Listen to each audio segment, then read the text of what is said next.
Yo frérito, j'espère que tu vas bien. On se retrouve pour la suite du raid Légion Kakul Sidon avec la phase 2 cette fois-ci. D'ailleurs, tu vas pouvoir observer que niveau monte d'un cran et certaines mécaniques vont demander d'être très réactives. On commence le guide de cette phase 2 avec les STR. Nineveh pourra être utilisé si vous manquez de dégâts ou au contraire si vous vous sentez solide sur les mécaniques pour aller plus vite. Tandis que de son côté, Wayne ne sera pas utilisé malheureusement.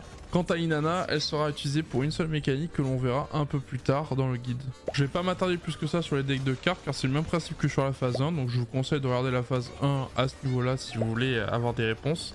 Et sinon, ce sera pareil pour la phase 3 également. On passe au consommable maintenant et on change pas une équipe qui gagne avec la potion à 60% de vie, la classique. Petite nouveauté maintenant, le drapeau qui entre en jeu et sera utilisé lors d'une mécanique bien précise. Je vous donne un indice. Pizza. Et pour terminer, on a la panachée ou la potion de temps suspendu selon vos préférences. Et on peut même rajouter un petit charme qui sera très utile pour enlever certains debuffs que met le boss, notamment des debuffs de peur et aussi des dégâts de feu en continu. On va maintenant passer à la spécificité de la phase 2. On affronte Kakul et Sidon qui sont deux entités différentes et qui vont toutes utiliser pour nous faire souhaiter de tenter leur raid Légion. Kakul est le boss que vous pouvez cibler et donc faire descendre les points de vie. Ses capacités ne lui permettent pas de faire tomber de l'arène et il augmente également votre jauge de KO accessoire. De son côté, Sidon qui apparaît à 125 HP est inciblable et peut avec la majorité de ses capacités vous faire tomber de l'arène. C'est clairement de lui que vous allez devoir le plus vous méfier car une chute c'est égal à une mort. Avant d'entrer dans le vif du sujet avec les mécaniques majeures, je vais d'abord vous parler des sorts que peut utiliser Sidon et qui peuvent donc vous faire tomber de l'arène. Attaque d'oiseaux.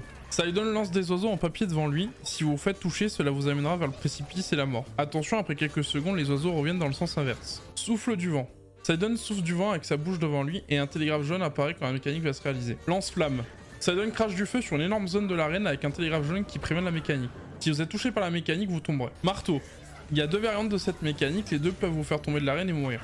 La première forme du marteau, Sidon frappe deux fois au même endroit avec son marteau, la deuxième zone est plus grande que la première. La deuxième forme du marteau, Sidon frappe 3 fois à des endroits aléatoires, et le dernier coup explose autour de l'impact. Médusa. Sidon utilise ses yeux pour produire des faisceaux de laser, cela vous met le debuff peur si jamais vous l'avez regardé. Grab. Sidon prépare sa main gauche pour attraper quelqu'un, et s'il réussit, le joueur va se faire frapper en boucle pendant un très long moment. Ses coéquipiers ne pourront rien faire pendant la mécanique. Si vous n'avez pas assez de vie, vous allez mourir car vous ne pouvez pas utiliser d'objet pendant cette mécanique.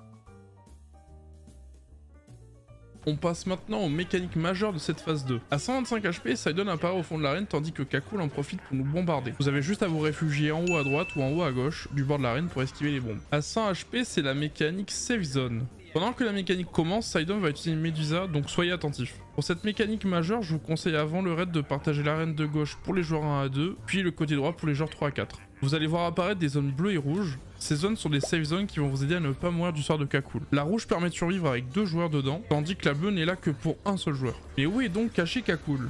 C'est une mécanique majeure qui va arriver entre 95 et 25 HP et peut se répéter plusieurs fois. Kakul se cache dans une des 7 cartes qui sont devant Sidon. Un joueur aléatoire va être ciblé par Sidon avec son marteau, et le but ici est de soulever les cartes grâce au coup de marteau de Sidon. Ça permettra de découvrir dans quelle carte se cache Kakul. Vous avez le droit à 3 coups de marteau, sinon c'est le wipe. Il faut absolument que le coup de marteau frappe la carte où Kakul se cache, sinon ça ne fonctionnera pas. La meilleure solution est tout simplement de faire taper Sidon sur la deuxième carte en partant de la gauche ou de la droite. Comme ça, s'il n'est pas dans l'une des 6 cartes, il sera forcément dans celle du centre. On arrive à 80 HP avec le mini-jeu. Chaque phase de Kakul Sidon a son mini-jeu, et celui-ci ressemble un peu à un genre de Pac-Man, mais un peu différent. Pour commencer, un joueur doit taper une box au milieu qui lui permettra de voir entièrement la map. Pour compléter ce mini-jeu, vous allez avoir besoin de coopération et d'indications claires et précises, ou vous pouvez tout simplement partager votre écran sur Discord et vos potes se débrouillent. Si vous choisissez la manière normale, sachez que vous pouvez ping les endroits qui sont proches du joueur, donc vous pouvez malgré tout les guider de cette façon. Les guider oui, mais pour quelle raison? C'est simple, les 3 autres joueurs vont devoir tuer des monstres qui possèdent les mêmes symboles qu'eux. Pour que le mini-jeu se termine sans wipe, il faut que les 3 joueurs ramassent 3 fois leur symbole, puis reviennent au milieu et fassent attention aux setos qui traversent la map verticalement et horizontalement. Si vous faites toucher par un seto, vous devrez recommencer de 0 et récupérer de nouveau les 3 symboles.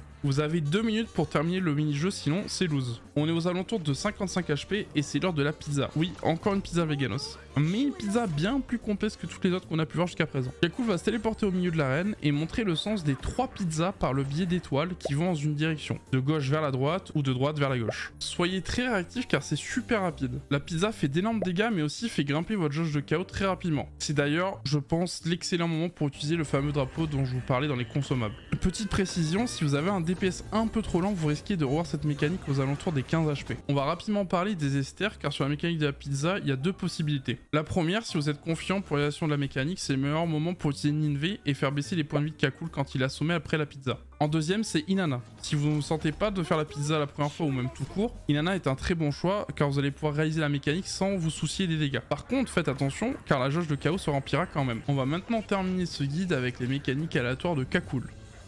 Zone blanche. Sidon fait une médusa pendant que plusieurs clowns tombent du plafond et déclenchent des zones rouges ainsi qu'une seule zone blanche. Vous devez soit trouver la zone blanche pour être en sécurité, soit vous positionner entre les zones rouges pour passer la mécanique sans souci. L'intérêt d'être dans la zone blanche, c'est qu'elle réduit la jauge de chaos. Laser. Kakul fait apparaître un énorme canon et cible un joueur pendant quelques secondes, puis bloque son tir et envoie une décharge d'énergie. Le but ici est que le joueur ciblé éloigne le faisceau de son groupe une fois le laser en animation fixe. Attaque de zone. Kakul sort sa corne et souffle dedans. Il fait une attaque de zone soit extérieure vers l'intérieur, soit intérieure vers l'extérieur. La safe zone est toujours au corps à corps de Kakul, et il le fait souvent après avoir dash dans une direction. Marteau tourbillonnant. Kakul fait apparaître un marteau avec une animation où on peut le contre-attaquer avant cette mécanique. Si la contre-attaque échoue ou que vous ne pouvez pas le contre-attaquer, il va cibler un joueur et le suivre en faisant un tourbillon avec son marteau qui fait des dégâts. Glissade. Vous avez également la possibilité de le contre-attaquer sur cette mécanique. Kakul glisse devant lui en faisant un joueur. Il peut le faire 2 fois. Si vous êtes touché, vous serez aveuglé. Hurlement de la corne. Kakul souffle dans sa corne dans 4 directions différentes. Vous serez en sécurité en diagonale ou dans la direction qu'il a déjà faite avant. Saut et zone. Kakul saute et fait apparaître une zone autour de lui qui explose. Zone d'attaque multiligne. Kakul sautille et crée des télégraphes jaunes dans plusieurs directions. Save zone en diagonale devant et derrière lui. Bombardement. Kakul bombarde la zone avec des balles qui se divisent. Jonglage. Kakul jongle avec ses balles puis pendant qu'il continue de jongler, il lance une balle sur les joueurs. Il le fait 3 fois de suite. Missile. Kakul dépose un jouet sur le sol qui va tirer dans toutes les directions des missiles. Si vous faites toucher par le missile ou le jouet, vous aurez une brûlure. Lance-grenade. Kakul prend un jouet qui a la forme d'un lance-grenade et se met à bombarder les joueurs. À la fin, il dash très loin en laissant au sol une bombe qui explose sur une large zone. Comme pour le jouet qui lance des missiles, si vous faites toucher, vous aurez une brûlure. Coup de marteau. Le boss sort un marteau, puis met 2 coups en éventail devant lui. Coup de marteau, aller-retour. Kakul sort un marteau, tape une première fois devant lui sur une petite zone, puis met un coup derrière lui avec une zone plus grosse. Ensuite, il fait un dernier et 3e coup devant lui qui produit la même zone que le 2e coup. Et voilà, maintenant vous avez toutes les armes pour affronter la phase 2 de Kakul Sidon. Si le guide vous a plu, n'hésitez pas à mettre un like et un commentaire pour m'aider. Abonnez-vous si le cœur vous en dit, car je ferai bientôt dans un futur proche les guides sur les prochains raids de Légion que sont Brel, Shaza et Akan. Et d'ici là, on se retrouve pour la prochaine vidéo qui sera sur la 3e et dernière phase de notre clown préféré.